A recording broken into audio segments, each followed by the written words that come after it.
Once upon a time, two men decided if they were making the cut. Then they made the cut. And now JT and Aaron are talking everything from wrestling to pop culture and beyond, because it's no holds barred. Will you back down, turn and run, or stand up with the best? When you're back to the wall, what will your answer be? Will you run for the door? Will you run out on me like it's hard? It's a no holds barred. I was gonna do Elvis, but I realized I can't do Elvis.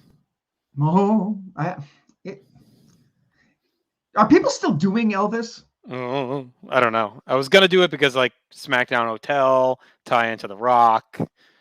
I worked with a guy a few years ago in Vancouver, and he was an Elvis impersonator on the side. And he's this young guy. He was like 20 years old. Who at 20 decides to be an Elvis impersonator? Maybe he realizes that most of the Elvis impersonators are going to die soon, and there's going to be a big gap in Elvis. Dying market. Elvi impersonators. I'm going to pick up the baton for the Elvis impersonators. Someone's going to do it. Who's going to do all those weddings in Las Vegas? You know, there's going to be a big dearth of Elvis. Who do you think's going to be like the next? Elvis? Like, well, not the next Elvis, but yeah, like who's going to be the big impersonator in the future? You think Elvis will go on forever? Or do you think they'll be like Michael Jackson? Like, I think there's a lot of them. Lizzo. Yeah. Truth hurts, I guess. But, there's an obesity epidemic, right? Yeah, there is. Yeah, I don't know. I guess I think Michael Jackson maybe. And a Prince. There's a lot of Prince. Have you ever gone to like an all-inclusive resort in like the islands? No, I mean like a cruise is probably the closest. Okay, so if you ever go to one of these places like in Mexico or Cuba or Dominican Republic, there's always shows and there's always a Michael Jackson impersonator. Yeah, I think it's going to be it. 100% of the time. Yeah. And the guy can dance, he's lip syncing, but he's a good dancer, 100%. And I'm sure he's paid pennies. Forward and backward. The moonwalk. What's his anus like? All right. But I wonder if like Michael Jackson's still kind of like at some point, I know he's like timeless, but like who's going to be of like this generation, like Justin Timberlake, you know, like who's going to be the next? They're not like, I kind of said Lizzo is like a joke, but like, right. But like Taylor Swift maybe, but she's not a character. Yeah, the way the way like Michael Jackson and Elvis, even the Beatles, you know what I mean? Like, right. Oh, it's maybe Sam Smith, the guy who's confused in the UK. Perhaps the Devils. Is my cord usually like that? I feel like it looks more pronounced tonight. Is it the white shirt? Your cord is always hard. It's very thick. Anyway, welcome to No Holds Barred. Do we even do the intro? I don't know. This is No Holds Barred. We're here every week. Every other week we're doing this. Every world title change ever. Opposite weeks we're doing drafts with our friends. So be sure to check all those out. We get some cool ones. Yeah. This is on audio and video. So audio is on any podcast app under No Cell Connection. Videos right here on our YouTube channel. If you're checking us out, thank you. Subscribe and leave a comment. It's 124 episodes for us. That's not nothing. That's a lot. Yeah, we've really picked up the pace. Well, the COVID forced us. Further. I know, right? Normally you die out. Of all the worst things about COVID, this is one of them. Yeah. Anyway, so we are here. We are going through every WWE World Title change ever, and we've done how many so far? 45. That's only 45 episodes of this. What was the other bullshit we're doing? A lot of lists. Yeah. Not a greatest wrestler ever complaints. Yeah. Mark Henry. Which, by the way, I just listened to your greatest. Your wrestler that was Mark Henry is very well done. I enjoyed it. I feel like the only thing you disrespected was the awesome alt Nation of Domination theme that he had. Did I shit on it? No, you just didn't mention it. I thought it deserved some love. You know, it's funny when I'm doing that music section. If you do listen, I do a whole section on their music, and like I'm like, wait a minute, do I want to play all of these? Like, right. Well, he actually had some good ones, like, and that was one that didn't get mentioned. But what I like that you really got into, although I think you got one step away from really embracing, I think Sexual Chocolate is like one of those, I think, iconic Attitude Era gimmicks. And I think you did praise it a lot. I mean, you ended up boosting him a lot based on it at the end. But like when you talk to fans of a certain age that were fans then that haven't watched anything since, you always hear like DX, the ass, like Mr. Ass, Yeah. And Sexual Chocolate is one that's always mentioned, like Val Venus, and like they might not remember Mark Henry or anything, but Sexual Chocolate. The word sexual, and they might Like- remember the big dude banging Mae Young. Yes, Godfather. I think Godfather is one, the hose that stands out. But I feel like Sexual Chocolate is one that resonated a lot during this I time. didn't mention this on the episode, but do you think that like the relationship with Mae Young was like that one step too far for some people? Like where it's like, we can deal with the porn star, we can deal with the pimp, we can deal with the guy who loves ass and loves sticking him and kicking him. But now this guy's fucking this old lady. And like, See, I think that was even fine. I think it was the stupid hand. Like I think that is what was like as crazy as it is, like the step too far being unbelievable during that time period. Because like he's a sex addict, he's crazy. Like why wouldn't he bang the old woman that's horny for him? You know, like of course it's like a fetish for him. So like, and everyone kind of liked Mae Young during that stretch because like the Dudleys were throwing it through tables. Like she was funny. I think the hand thing was just like really stupid. Yeah, and like I remember when she announced she was pregnant, I died laughing. So that to me was effective. Like, right, I think that could have worked if they just said, "Oh, actually, you weren't," and it was just gas or whatever. Like that would have been funny, you know. Like, but the hand was like one stupid step too far that ended up being remembered. But like, you know, the whole Sammy stuff and everything, like all that's like memorable to fans from that time period. Do you think it'd be more memorable if Mae Young and Mark Henry tackled the topic of abortion? Perhaps. You know, should they, shouldn't they? Producer Tim chiming in the chat about who can be impersonated. Lady Gaga. And that's probably it. That's a very good pick. Yeah. All right. So our pick, speaking of picks, our pick tonight is WrestleMania 15. We're finally through the Mankind Rock Odyssey.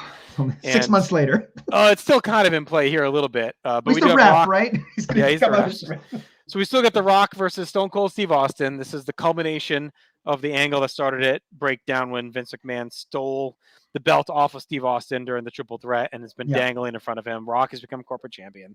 I think we all know the build. We've covered it over the last like 10 episodes. So on the cock, we're queued up at 2:20:08 on the Belgian network. Netherlands, my friend, and that's 2:19:47. All right, so we're going to go ahead and hit play in 3, 2, 1, play. So we got Rock coming out. Right before this, they do the whole brouhaha with Vince comes out and he says that Foley's too injured to be the guest referee. He's going to do it. Yeah, so he's going to do it. And then Commissioner Shawn Michaels comes out and says, contraire, mon frère, we're going to have a regular referee do it. So I think Foley doesn't come out till the end, right? He's not in there the whole time, is he? Well, we'll see. I don't remember. It's a shame Shawn Michaels isn't wrestling on this show. Imagine. Yeah. Well, maybe there'll be a podcast someday that talks about what if Perhaps he would have been around, you know? Yeah. Yeah. I'm so happy that Rock is out of the tracksuit. I think they knew he had to be by Mania. That had to be a goal of theirs, right? On. Like, we can't have him out there at WrestleMania with the titty covering up and all that. And what happened? He had his tits cut out? Yeah, I think he had the natural Samoan boobage that you see on most. Although, did Reigns have the same surgery? Or is that why he wore the vest? I guess he's pretty well put together. But even now, he doesn't wear it. I love Rock bugging his eyes out at the glass breaking as though he's not expecting Austin. Or he's not heard it a million times. This is an all-time bad Austin attire, though. Yeah, it's lazy. He's not wearing the vest. He's wearing a T-shirt, but it looks like he's not wearing any pants because the shirt's too long. So I'm really curious about this match. I'm going to be honest with you.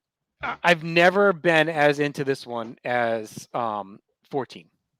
I've always preferred 14.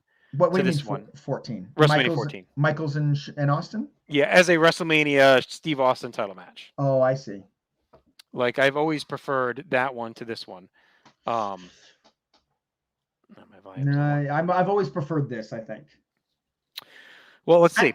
I think more as a moment, I mean. Like, Austin wins, Tyson. Like, I don't know why. That has always stood out to me more than this one with, like, Foley in there. It's like they're cursed with bad counts in the Austin title wins. Because, like, Tyson does the fast count. I think Foley's here, if I remember. Kind of sucks as well. It's already a great start with the punching. And Yeah. Like, don't mind me if you see me keeping this remote. My audio soundbar will not work. I love that JR, it's a minute into the match, and he's already like, for God's sake! I'd love to be able to hear it. Oh, you can't hear it at all? No, my soundbar, like, wasn't working, and then when I hit the button, it just shut off, and now it's, like, not coming. Sometimes I got to reboot it. It's been a while since I've had to do it, but... What's with the Mormons in the background with the name tags? Maybe they won a contest. The Burgundy Whoever had the most sister wives got to come. Yeah, so a hot start. I mean, I'm probably wrong. I'm sure this is the better match, but I don't know about moment. Like, yeah. The difference in this moment is this is a moment of like huge triumph of a year-long storyline. Right, a long story. Yeah. That's it. So, do you think this is going to drive me nuts? Do you think that this is more, I guess we'll get to it at the end, but we haven't really touched on it the last few, more or less obvious than 14? Oh, which one had the less likelihood of Austin winning? This one. You think no, so? No, 14. Michaels, right? Yeah, this Michaels retaining would have been more likely than Rock retaining. Yes. Right. Austin was winning this 100%. He had to. He had to. Although, there's a world in which Rock retains and just loses it the next year, and he's the first ever heel, and that would have worked. Right. But I think, I mean, they could have done like they did the year later, where they want to pop Backlash instead. But I think they knew that Austin was hot enough and could do a rematch with The Rock at Backlash, regardless of who was champion. I think they knew, and I also think they knew the writing was on the wall with The Rock as far as a heel. Can't keep him heel. Yeah, I think they knew it was not sustainable for much longer. So I think they felt like this was. Now, how is Hollywood going to turn him back face?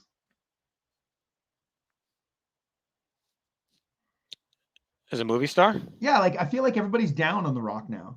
I don't know. Why did that happen? Did he just did too many things? Well, I think people were upset about something to do with Black Adam and how he either fought the studio or it was something with that. I don't know the whole story. And that flopped and people seemed happy. And then people seemed happy that the XFL, even though I still think, I know he got shut because the XFL lost a lot of money, but I feel like just getting through a season with the promise of season 2 actually makes it the most successful iteration of the XFL. Yeah.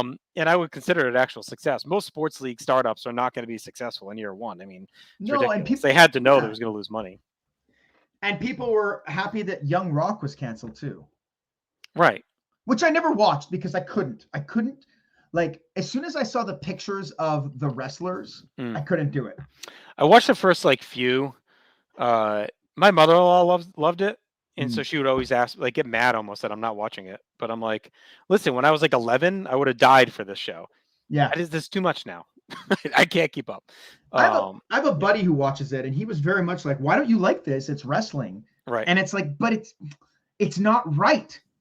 It is stupid, but it's Randy Savage doesn't have the stars on his tights. Right. And it's and I was trying to, he's a big Star Wars guy, my buddy. And I was like, look, if you were watching a show about Star Wars and Luke Skywalker was wielding a yellow lightsaber, you'd be pissed off. Right. And it feels similar. It reminded me of that Jesse Ventura movie. I think, did we watch that on here or not? I forget. I think we did, right? At some point. I know we watched it with Scott, but I think we did too. The NBC Real Untold Story or whatever. It reminded me of that, where it was just kind of close, but not really. Yeah. But and it's just attention to detail. Producer Tim in the chat, and I was going to bring this up too. The Fast and the Furious, him and Vin Diesel kind of got into it. And Rock didn't want to lose to Vin Diesel on film or whatever. I do feel like that's when the rumblings began, but I think Black Adam was what really. Is that true though? Did he not want to act that's such a weird thing because he's the least selfish wrestler ever. I know. Yeah. But he, I mean, there was a while where people were saying they'd vote for him for president and stuff. You know what I mean? They were wanting him to run. I would say as recent as 3 or 4 years ago, The Rock would be the guy. Maybe Moana. Was Moana his peak?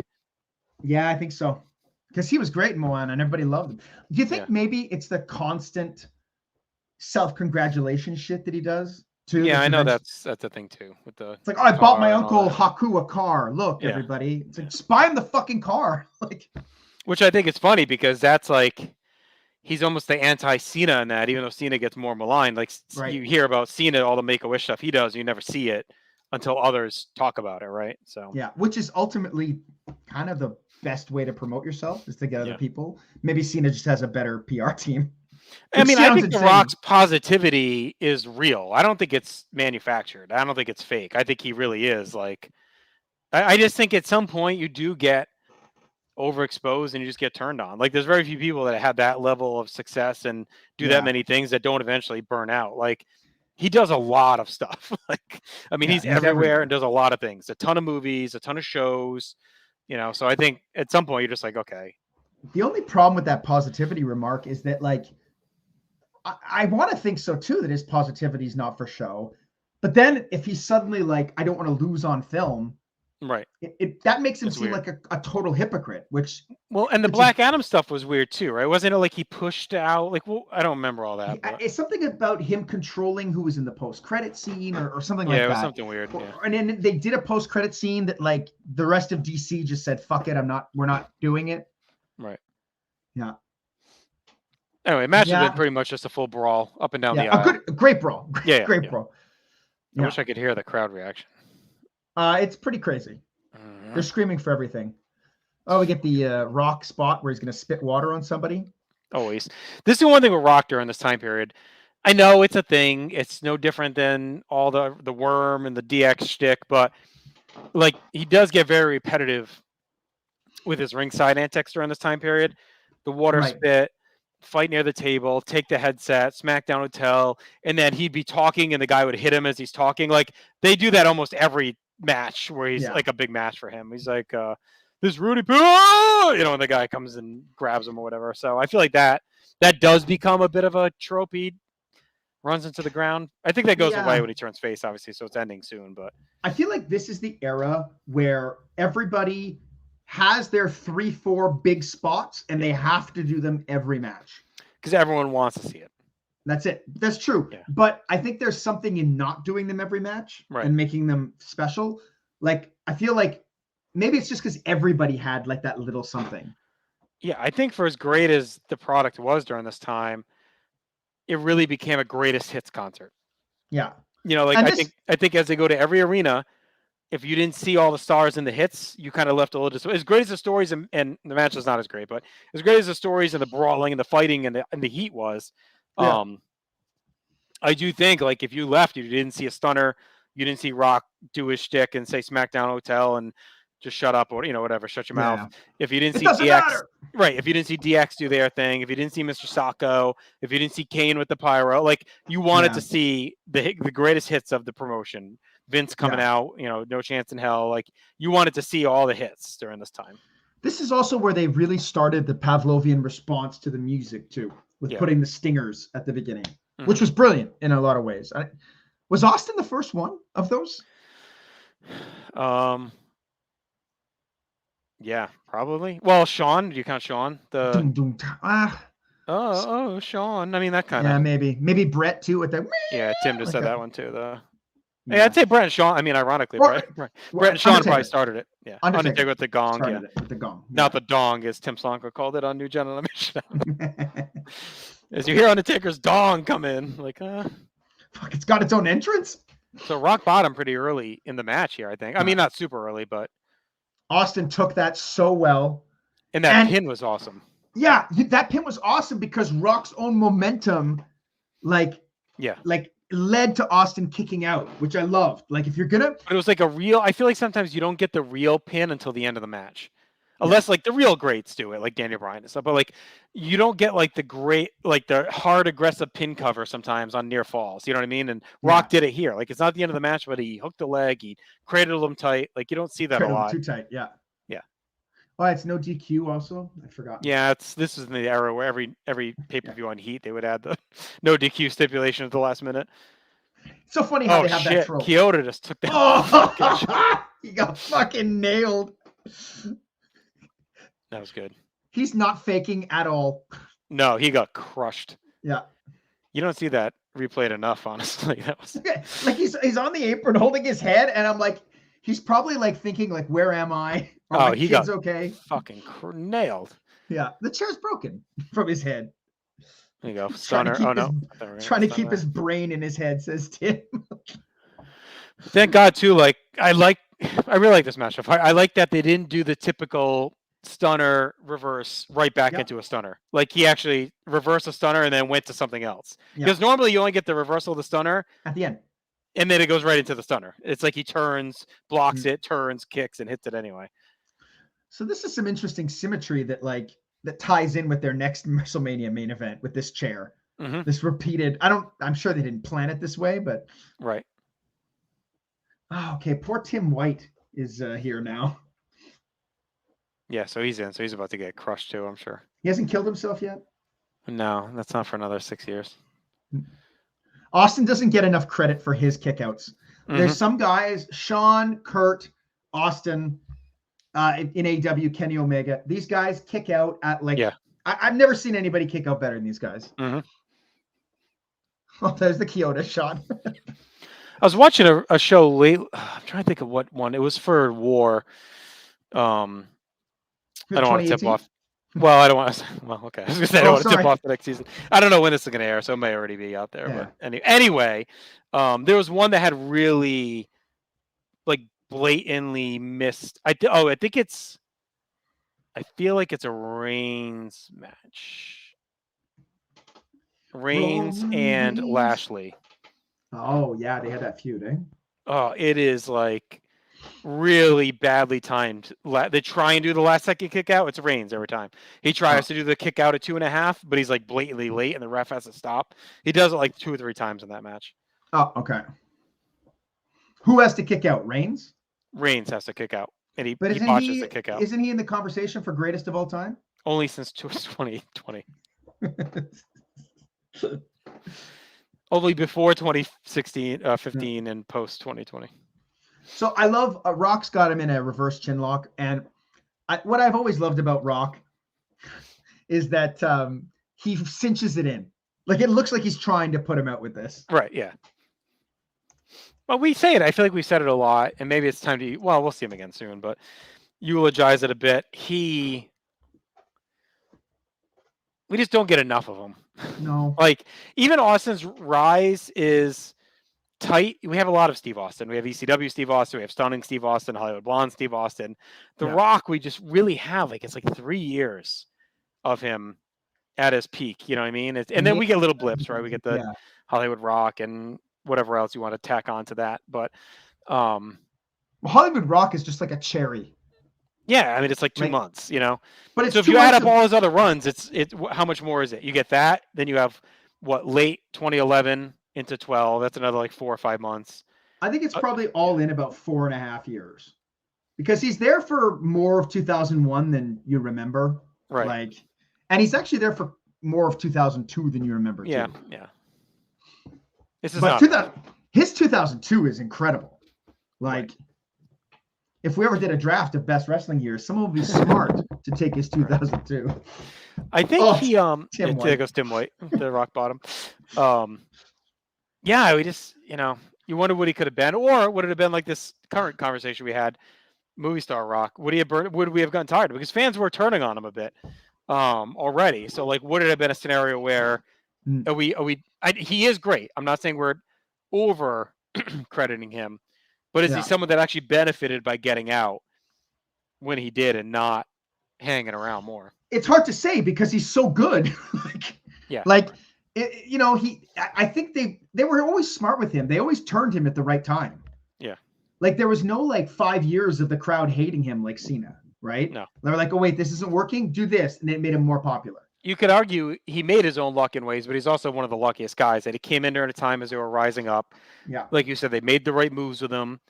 He got out kind of before the dip. Like he almost had like that perfect stretch where he was there when they kind of could do no wrong for a few years, right? So again, he helped make his own luck because of how great he is. But well, the flip side of that too is that there's circumstances, but him just being there created a lot of those circumstances because he was so good. I think he's someone where, unlike a Hogan or others, watching the weekly TV probably helps his case quite a bit. Oh yeah, yeah. Because I'm not saying that Hogan's TV didn't help. I'm not saying you don't need to watch it because he's not on a lot. But Rock, like if you watch Raw from '98 to 01 or whatever, he's on so much of it that I think this is where they start to lose me in this. Like it's the main. This is my hang up over WrestleMania main events. Like having Vince in there, and this is my issue with 17 as well. Honestly, like Vince in there stomping on him with him, and I know that's the story. It's Vince. Here comes Foley. I think it's almost like too much Gaga. It's more forgivable in this one than it is at 17. Yeah, I know. Because this one, the storyline is Austin Vince until I would have preferred just Foley comes out, Austin wins, and then they beat the shit out of Vince after the match. Yeah. I would have preferred to not have Foley involved in this at all. Big Show should have just taken him out, and that should have been it. Yeah. I get what they wanted. They wanted to give him the Mania main event moment, though. I think It's not his moment. No, I know, but I think they wanted to give him the chance to be out there at the end, right after the whole run with the title. And we talked about this last episode. The debate around should he have been the one defending the belt here against Austin, etc. Do you think if they had let CM Punk referee Rock Cena 2, he would be have felt happier? I think Foley at the end of his career is different than where Punk was at that point.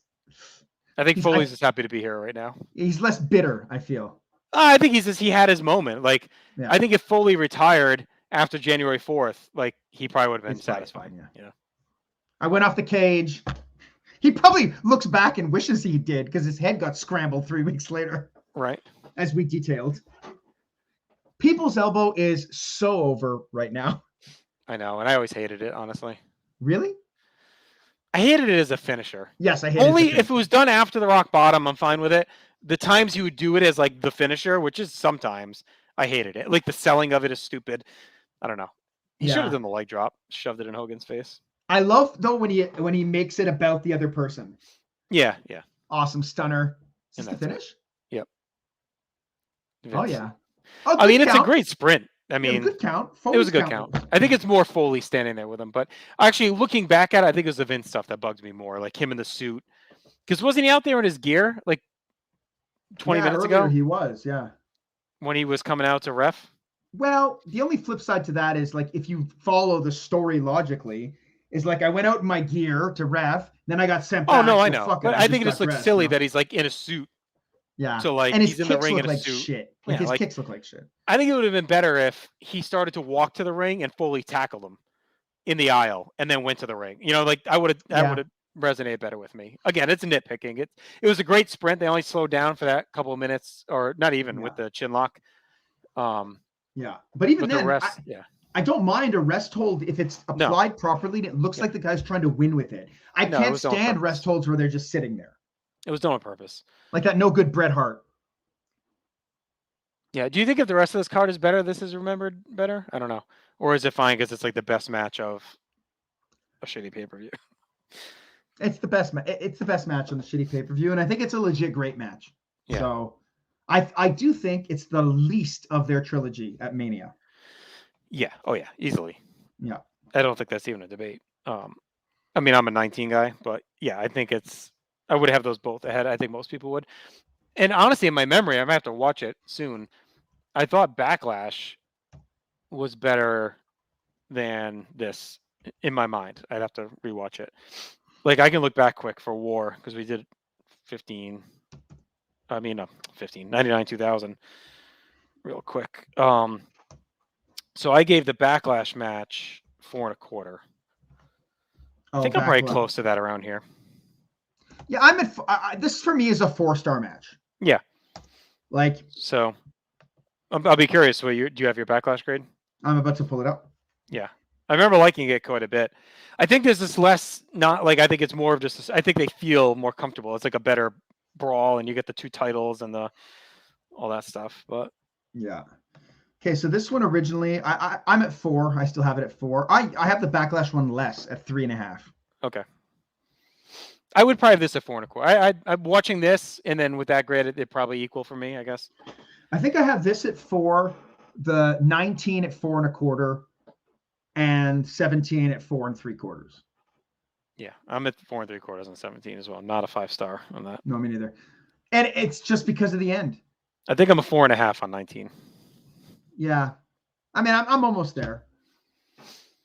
I mean, I like 19. I know I always argue like I'd probably rather watch the 19 match than the 17 match at times, but because 17 feels like it's just almost like I don't want to call it try hard. I mean, we're gonna watch it right at some point. So it's a war. We'll watch it. It's a war. Last time I watched it, I was considering going to 5. Yeah, all right, I'll have to see it always felt a little too try hard for me. Yeah. And I can't get past Rock's fucking sharpshooter a lot of the time in those matches. It drives me nuts. It's so bad. Yeah, I think if Austin at 17 just does the chairs without Vince, I'd probably have it at 5 stars because I love the idea of him just saying, fuck it, I'm going to hit this guy until he can't move anymore. Yeah, and then I really think they should have done Vince the next night. I think he should have looked at let him have his moment in Texas. He kind of looks at Vince, maybe gives a look. Then the next night on Raw, you reveal that Vince and Austin are in cahoots or whatever. You can do something subtle at that night. You have Vince throw the chair in the ring and Austin gets it and leave it at that. Yeah. Earl Hebner's going crazy here, and I'm not sure why. Was this after he had been? Didn't he have like an aneurysm? And this is like one of his first. He missed the year before because Shawn is wearing something. He says it's for you, Earl. Yeah. So I think this was like his first Mania back from almost dying or whatever. So I think that's why they're giving him his moment. It's also Ross, as we talked about this last episode. Ross's first. He didn't do the whole show. He comes out for the main event. Oh yeah. And he did this match, but then he's back full time from here. Yeah. All right, let's get to our grades. We didn't give the categories before. We can give them as we go. First one is match quality. It looks like we're both at an 8 out of 10, which I'm at 4.25, but I don't have it high enough to say I'd go to 9 as a 4.5. Like I think it's closer to 4 than 4.5. Yeah, I would agree. I mean, even if I was at 4.25, I'd probably still give it the 8. Right. Significance. I guess it ends the first version of the McMahon stuff, but no, it doesn't really end it because it continues for another like 4 months. I think it's more still like I think the significance for me is more coming out of Rock's loss. It's Rock is eventually going to transition into the face that he's going to become. The world is righted with Austin. I think it's significant from that perspective as we're bringing the world back to normal. Yeah, and Rock is the solidified WrestleMania main event star. Yeah. Because I don't know if he was before this. We talked about the whole feud of Mankind, right? Were they really elevated? Were they both elevated? Were they both main eventer? Like, I think Rock solidified that he was a close the main event of Mania type of guy here. Yeah. All right, so I'll match you at 6. I'm going to go 7 on the moment. I think Vince in there with the kicks. We talked about it. Foley looking, we've talked about Foley's stupid fucking look all this time. He's got like the sloppy button down with the painted on stripes. Are you still watching it right now? Is it still playing? Yeah. So this shot with Austin with his foot on him is why I'm at an 8. Yeah. I think this is one of the greatest shots in company history. It's almost disappointing that the feud continues after this. I was saying, would it have meant more if this was just it? Yeah, I think they were too obsessed with Vince as a character. Yeah. And I can't blame them. He was so good and ratings were up. I mean, that's what turned the war around, right? Was this feud? So I can get why. Just like the NWO, people always, the NWO should have ended. Well, you make the call, right? Yeah, you make the call. So I can see why they felt like, okay, well, we can't kill off Vince already. He's only really been a full character for less than a year now. So it's like we're really done with this guy, and he's not going anywhere, right? That was always the talking point. Well, Vince is the star. They can always go back to because he's never going to leave, right? So like they don't have to worry about him abandoning ship or whatever. So, all right. So 7, you're an 8 for the moment. For build, it's a 10. It's a 10. I mean, it's Austin McMahon, and if you like that story, this is the culmination of it. So, Aftermath looks like we're both at a 5. I think it's pretty standard follow up, and we get the Backlash match with the 2 titles, which is really good. Rock does the eulogy for Austin's career and all that, right? Because is that when he throws him off the bridge or whatever the fuck he does? Where he does, I know he does the eulogy with the grave and they fight at the grave.